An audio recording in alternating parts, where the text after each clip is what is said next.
थे जिससे इस देश का किसान पिस जाएगा, लेकिन आपके दो बड़े उद्योगपति मित्रों को सब कुछ मिल जाएगा, उन कानूनों का फायदा मिल जाएगा। वो उद्योगपति किसी किसान की जमीन हड़पना चाहे, लेना चाहे, तो किसान उसके खिलाफ कचहरी में लड़ ही नहीं सकता, ऐसा कानून था वो। डीएम के पास जाओ और डीएम सुलझाएगा तुम्हारा मामला।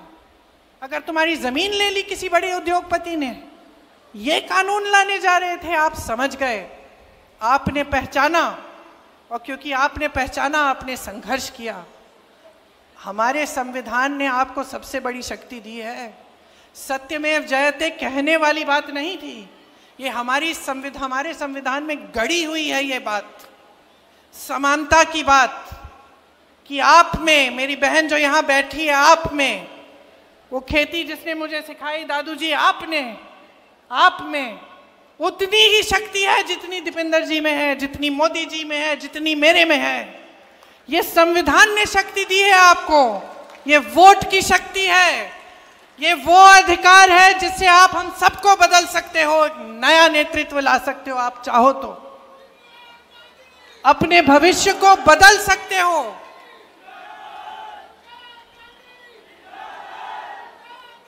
आपका भविष्य आपके हाथों में है, इस बात को आप गहराई से समझ लीजिए।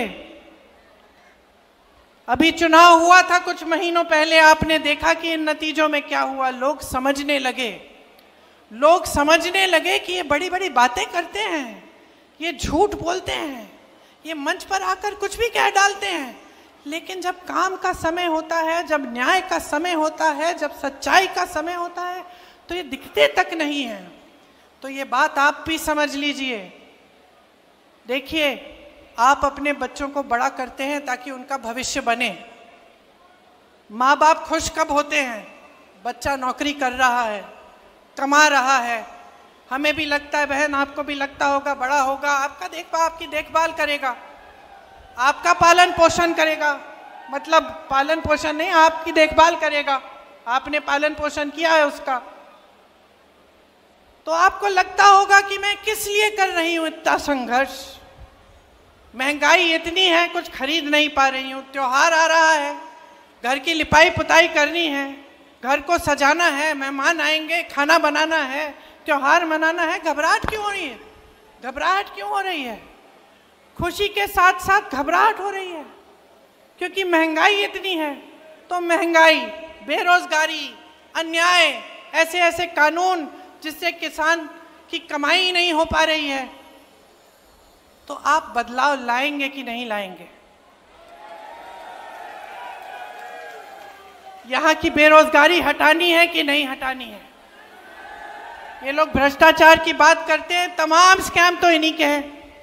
यहाँ पे एक पूरी लिस्ट बनी हुई है, देखिए, डाडम और यमुना खनन घोटाले, शराब घोटाला, मेट्रो रूट घोटाला, अमृत योजना, सफाई घोटाला, रजिस्ट्री घोटाला, धान खरीद घोटाला, रोडवे स्कीम का घोटाला, HSSC घोटाला, 30 पेपर लीक। बच्चे बड़े होते हैं, पढ़ाई करते हैं, आप मेहनत करते हो पढ़ाने के लिए, बेचारा भर्ती का पेपर देने के लिए ट्यूशन करता है, ट्यूशन के लिए आप कर्ज लेते हो, ट्यूशन करता है, पेपर देता है, पेपर लीक हो जाता है, भविष्य खत्म। अब इंतजार करो, भर्ती नहीं निकलती, अब उसको लगता है कि भाई भर्ती निकल जाएगी, आज नहीं तो कल, 1 महीने में, 2 महीने में, 6 महीने में, करते करते इंतजार करता है, भर्ती नहीं निकलती, बेरोजगार रहता है, कहीं और एप्लीकेशन नहीं देता, ये सोच के कि चलो मैंने पेपर कर लिया, कभी ना कभी तो निकलेगी। तो एकदम पूरी तरह से आपके भविष्य को बर्बाद करने का काम किया है, हर तरह से आपको पीस रखा है, आपको घेरा हुआ है। तो समय आ गया है, चुनाव है, चुनाव की गंभीरता को आप समझिए। कांग्रेस पार्टी इस चुनाव में आपको कह रही है, और आपको देखना चाहिए कि हमारे जहां जिन प्रदेशों में हमारी सरकार है, उनमें हम क्या क्या कर रहे हैं। बुजुर्गों को, दिव्यांगों को विधवा पेंशन 6,000 रुपये महीना हम दे रहे हैं। ये आपको हम कह रहे हैं कि हम हरियाणा में देने जा रहे हैं। मेरी बहनों को हर महीने 2000 रुपए मिलेंगे सरकार से, क्योंकि बहनें, आपकी मेहनत को कोई पहचान नहीं रहा है। आपकी मेहनत को कोई पहचान नहीं रहा है। आप खेती में भी मेहनत करेंगी, जॉब भी करेंगी, ऑफिस में काम भी करेंगी, तब भी आप घर पे आकर मेहनत करती हैं। तब भी घर पे खाना आप पकाएंगी, बच्चों का देखभाल आप करेंगी, परिवार के सब सदस्यों का देखभाल करेंगी। जब तक सब सोएंगे नहीं तब तक आप नहीं सोगी, है कि नहीं? कोई पहचानता है इस मेहनत को? हम कह रहे हैं हम पहचानते हैं। आपको हर महीने 2000 रुपए दिए जाएंगे इस मेहनत के लिए, ताकि आप कम से कम अपने पैरों पे आप थोड़ा सा अपना पैसा रख सकते हैं, अपने पैरों पे अपनी तरह से खड़े हो सकते हैं। आज गैस का सिलेंडर इतना महंगा है, आप खरीद नहीं पाते। कांग्रेस पार्टी कह रही है गैस के सिलेंडर को 500 रुपए में आपको दिया जाएगा, मतलब आप 500 रुपए में उसको खरीद पाएंगे। जो 2 लाख पद खाली हैं, 10 सालों से भाजपा की सरकार ने खाली रखे हैं, उनको भरने का काम कांग्रेस पार्टी करेगी। भैया के साथ 2 दिन पहले मैं हरियाणा में ही कुछ लोगों से मिली, ट्रक चलाते हैं वो।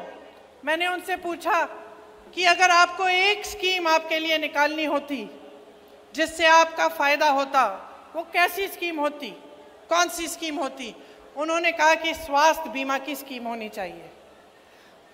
एक ने कहा मैं राजस्थानी हूं, जब अशोक जी और कांग्रेस की सरकार थी राजस्थान में, तो मैंने अपनी माताजी का इलाज 80,000 रुपए का इलाज, किडनी का की समस्या थी, मैंने उनका इलाज मुफ्त में कराया। ऐसी स्कीम यहाँ हरियाणा में भी लाओ। तो आज मैं आपको कहना चाहती हूँ कि 25 लाख रुपए तक मुफ्त इलाज सरकार आपका कराएगी, चाहे कुछ भी आपकी बीमारी हो। राजस्थान में कैंसर के पेशेंट, हार्ट के पेशेंटों का इलाज हुआ, मैं मिली उनसे, इतने खुश थे और हम भी खुश थे कि भाई हमने भी अपनी जिम्मेदारी निभाई। ये जो सारा पैसा आपसे लूटा जाता है दिन रात, जो भाजपा की सरकार, मोदी जी की सरकार, अडानी अंबानी जी की सरकार जो आपसे रोज लूट रही है, ये पैसा वापस आपकी जेब में आना चाहिए, वापस आपको मिलना चाहिए। कैसे? इन्हीं स्कीमों के द्वारा।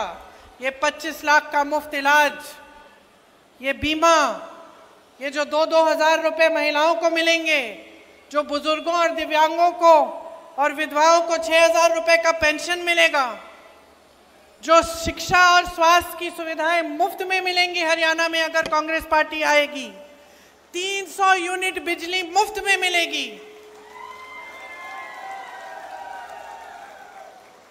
गरीब परिवारों को 100 गज का प्लॉट और 2 कमरे का मकान जो मिलेगा, ये सब आप ही के पैसों से जो आज आपसे लूटे जा रहे हैं, बड़े बड़े उद्योगपतियों को दिए जा रहे हैं, उन पैसों से आएगा ये पैसा, क्योंकि ये आपका पैसा है, आपकी जेब में जाना चाहिए।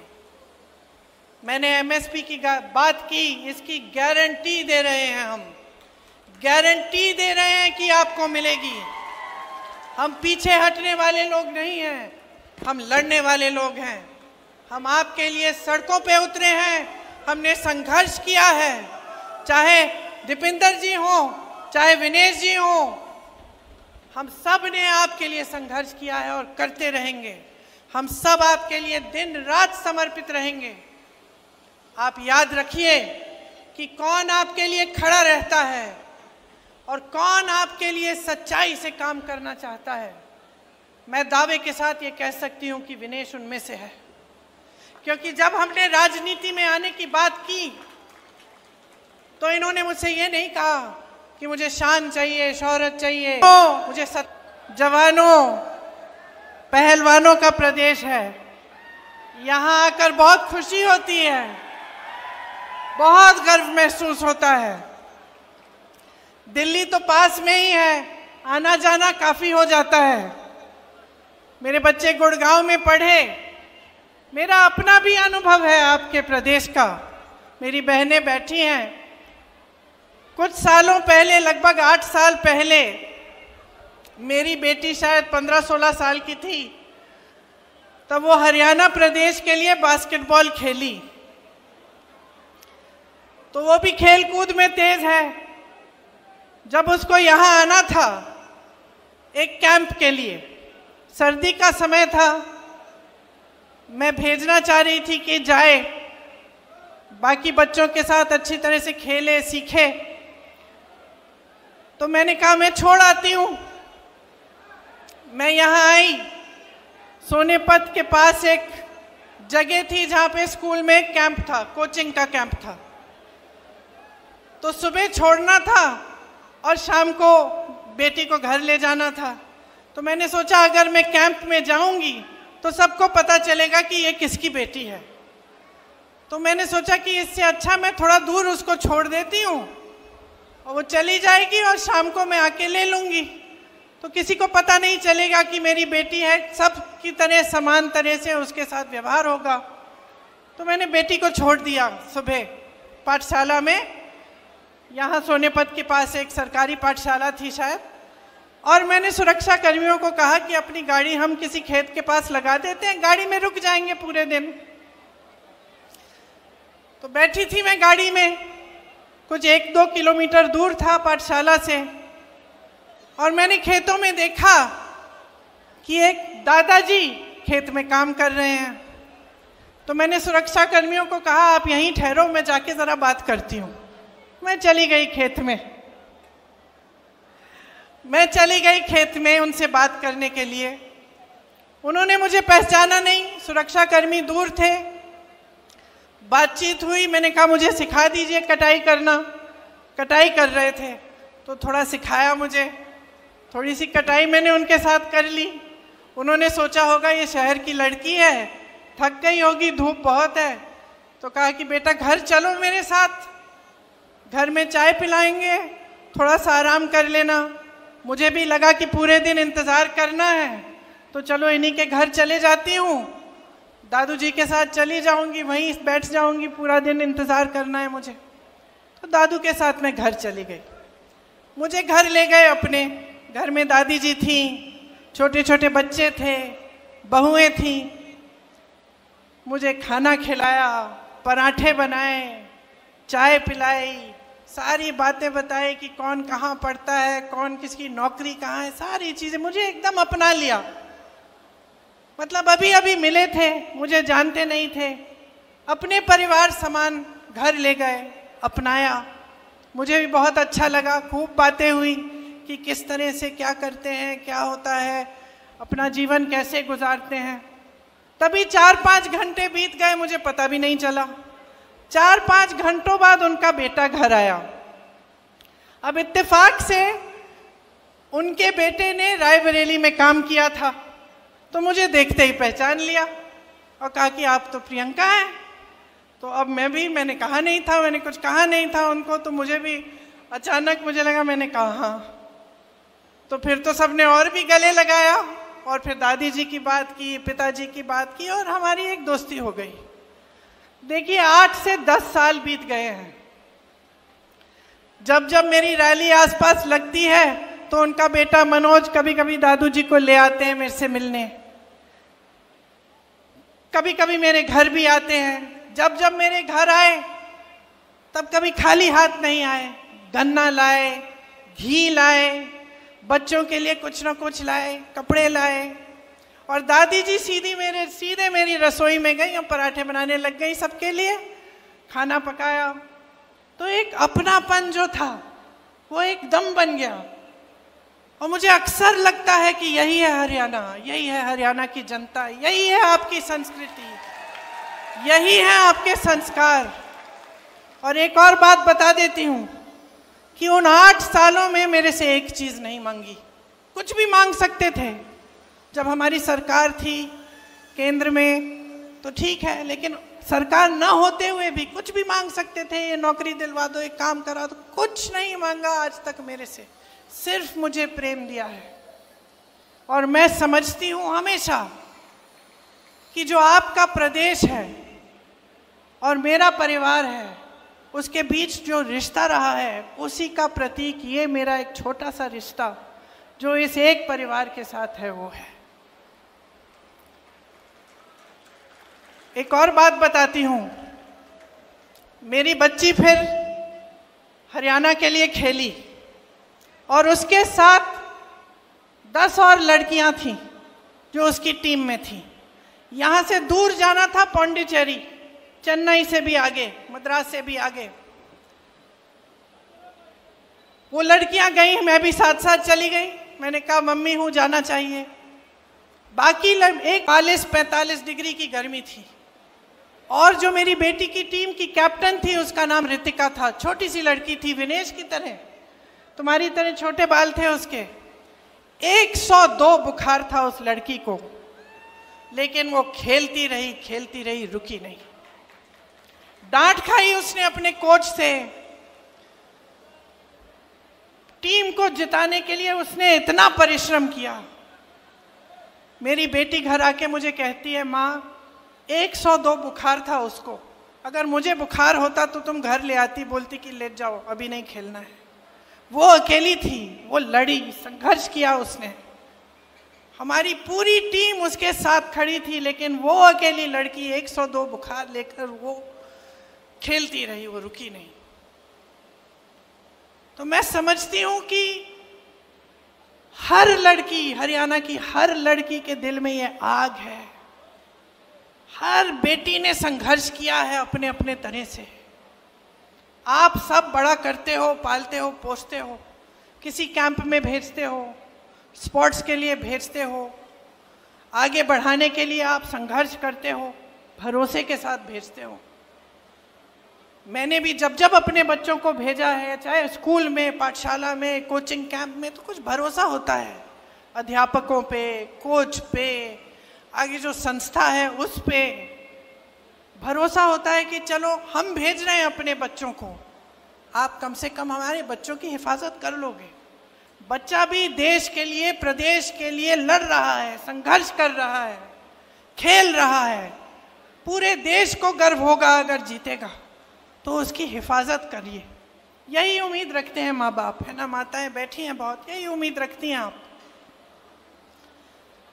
विनेश के साथ भी ऐसा ही हुआ कि उसके माँ बाप ने भी पूरे भरोसे के साथ उसको भेजा, संघर्ष किया, लड़ी, ओलंपिक्स तक पहुंच गई और उसका संघर्ष का फल भी उसे मिला, मेडल मिला। पूरे देश को गर्व महसूस हुआ, पूरा देश खुश हुआ, सबने कहा हमारी बेटी है। जीत के समय आई, प्रधानमंत्री जी ने घर बुलाया, चाय पिलाई, फोटो खिंचवाई। भाजपा के तमाम नेता, सारे जितने भी भाजपा के लोग थे, सबने कहा कि देखो मोदी जी हैं तभी मेडल जीत रहा है भारत। पूरी मीडिया ने भी कहा, सब खुश थे, सबको गर्व था। हम लोगों ने देखा नहीं, कुछ कोई फर्क नहीं पड़ता कौन सी पार्टी नहीं है, हमारे देश के लिए कोई मेडल लाया है। और इतना संघर्ष करके हमारी लड़कियां, हमारी बहनें गई हैं, हम सबको गर्व महसूस हुआ। लेकिन फिर क्या हुआ? वो भरोसा तोड़ा गया। वो भरोसा जिसके साथ विनेश के माँ बाप ने उसको भेजा होगा, वो भरोसा जो विनेश के दिल में था अपनी सरकार के प्रति, अपने ओलंपिक्स के एसोसिएशन के प्रति, जिसके साथ वो इतनी दूर किसी और देश में जा रही थी अकेले, वो भरोसा टूटा। और क्यों टूटा? क्योंकि विनेश और उसके साथियों के साथ अन्याय किया गया। और जब विनेश ने अन्याय देखा तो वो खड़ी हो गई। और ये भी हरियाणा का स्वभाव है, ये आपका स्वभाव है, ये आपकी संस्कृति है, ये आपकी परंपरा है। आपने अपने बच्चों को इसी परंपरा के तहत बड़ा किया है। दीपेंद्र जी ने कहा, और आप सब जानते हैं, यहीं पे कुरुक्षेत्र की भूमि में, हरियाणा में, भगवान श्री कृष्ण ने भगवत गीता का प्रवचन दिया। और क्या कहा था उस समय कि जब जब अन्याय होगा, जब जब इस दुनिया में अन्याय होगा, तो सच्चाई और न्याय की आवाज उठेगी। मैं प्रकट होऊंगा, भगवान प्रकट होंगे और अन्याय के खिलाफ लड़ेंगे। ये आपकी परंपरा है। तो जब हम विनेश की बात करते हैं, सिर्फ विनेश का संघर्ष नहीं था, ये सिर्फ एक महिला का संघर्ष नहीं था, ये आप सबका संघर्ष है, ये आप सबकी लड़ाई है। जब इनके साथ अन्याय होता है, आप सबके साथ अन्याय होता है, आप सबका भरोसा टूटता है, आप सबके साथ विश्वासघात होता है। और आपकी परंपरा रही है, भगवत गीता की सीख से ही महात्मा गांधी जी ने हमारा स्वतंत्रता संग्राम चलाया। आज उनका जन्म दिवस है। आज अगर हम उनको याद करते हैं तो हमें एक बात याद आती है, सत्यमेव जयते, अहिंसा, सत्य। और कहाँ से मिली उनको ये बातें? भगवत गीता से मिली, भगवान श्री कृष्ण के प्रवचन से मिली, उनके संदेश से मिली। अभी नवरात्रि शुरू हो रहे हैं, दशहरे पे हम किस चीज की विजय मना रहे हैं? न्याय की विजय मनाने जाएंगे। अन्याय के खिलाफ न्याय की विजय, असत्य के खिलाफ सत्य की विजय मनाने जा रहे हैं। तो ये हमारी महान धार्मिक परंपरा है, और खास तौर से यहाँ आपकी धरती की। और आज आपके साथ हर स्तर पर विश्वासघात हो रहा है, हर स्तर पर अन्याय हो रहा है। मैंने कहा, किसानों की धरती है, जवानों की धरती है, पहलवानों की धरती है। किसानों के साथ कितना अन्याय हुआ। 3 काले कानून लाने वाले मोदी जी अपने घर से तब 5 मिनट के लिए बाहर नहीं आ पाए, जब आप महीनों से उनके दरवाजे के पास कुछ ही किलोमीटर दूर दिल्ली के बॉर्डर पे खड़े हुए उनसे न्याय मांग रहे थे। वो ऐसे कानून बनाने जा रहे थे जिससे आपके पेटों पे लात पड़ती। उनको मालूम था कि इन कानूनों से सिर्फ बड़े बड़े उद्योगपतियों का फायदा होगा, किसानों का कोई फायदा नहीं होने वाला है। फिर भी वो पीछे हटे नहीं। आपने संघर्ष किया, बैठे रहे महीनों के लिए, आप पे लठ चलाया गया, आपको मारा पीटा गया, 750 किसान शहीद हुए। ये हिले नहीं। हिले तब जब उत्तर प्रदेश का विधानसभा का चुनाव आया, जिसका जिक्र आपने किया दीपेंद्र जी। जब चुनाव आया तब हिले। तब इनको लगा कि अब चुनाव में मुश्किल हो जाएगी, ये 3 काले कानून हम वापस ले लेते हैं। तो किसानों के साथ इन्होंने सरासर अन्याय किया। एमएसपी की बात करते हैं और फिर उन उपजों पर एमएसपी देते हैं जो आप यहाँ पे उगाते ही नहीं हैं। कहते हैं हमने 24 ऐसी चीजें हैं जिन पे 24 फसल हैं जिन पे हमने एमएसपी दिया है, उसमें से 10 तो आप उगाते ही नहीं हैं यहाँ हरियाणा में। तो किसको बेवकूफ बना रहे हैं? पूरा देश देख रहा है, देश की जनता देख रही है। आपने कहा कि रोजगार के मामले में हरियाणा सबसे पीछे है। रोजगार बनाएंगे कहां, जब इन्होंने सब अडानी और अंबानी को दे दिया है? सारी चीजें जो हैं, सारी जमीन, सारे उद्योग, सारे बंदरगाह, सारे हवाई अड्डे, सब कुछ बड़े बड़े उद्योगपतियों को दे दिया है। तो रोजगार बनेंगे कहां से? जो आपके छोटे मोटे बिजनेस होते थे, जहां से रोजगार बनते थे, जो खेती किसानी थी, वहां से आज रोजगार नहीं बन सकते हैं। तो ये रोजगार देने का काम कर ही नहीं सकते, क्योंकि इनकी नीतियां ही इसके खिलाफ हैं, आपके खिलाफ हैं। इसीलिए अग्निवीर जैसी स्कीमें निकालते हैं, जिससे आप अपने बच्चों को, जब नौजवानों को आप सरहद पे भेजते हैं देश के लिए शहीद होने के लिए, और उनको बताया जाता है कि अगर तुम शहीद हो जाओगे तो तुम्हारे माँ बाप को पेंशन नहीं मिलेगा। बताया जाता है कि जाओ 4 सालों के लिए सेना में भर्ती हो जाओ और 4 साल बाद वापस आ जाओ, फिर से बेरोजगार बनो और फिर से नौकरी ढूंढने निकलो। ये दिया है आपको मोदी जी ने। आपको ये एक फैमिली आईडी दे दी, पहचान पत्र, जिसमें परिवार के हर सदस्य का नाम, हर सदस्य की आमदनी चाहिए इनको। मैं मिली थी कुछ लोगों से भैया के साथ 2 दिन पहले, वो बता रहे थे कि जब से ये आईडी आया है तब से मुसीबत ही मुसीबत है। सबकी आमदनी जोड़ दी है और कईयों की आमदनी नहीं है, वो उसमें झूठी आमदनी डाल के जोड़ दी और फिर कह दिया कि ना तुम्हारा बच्चा सरकारी स्कूल में पढ़ सकता है क्योंकि तुम्हारी तो आमदनी बहुत है, या कह दिया कि जो किसान को सुविधाएं मिलती हैं वो तुम्हें मिलेंगी नहीं क्योंकि तुम्हारी आमदनी बहुत है। तो इस तरह से आपको गुमराह करने का काम किया है। 10 साल हो गए, 10 सालों से सिर्फ और सिर्फ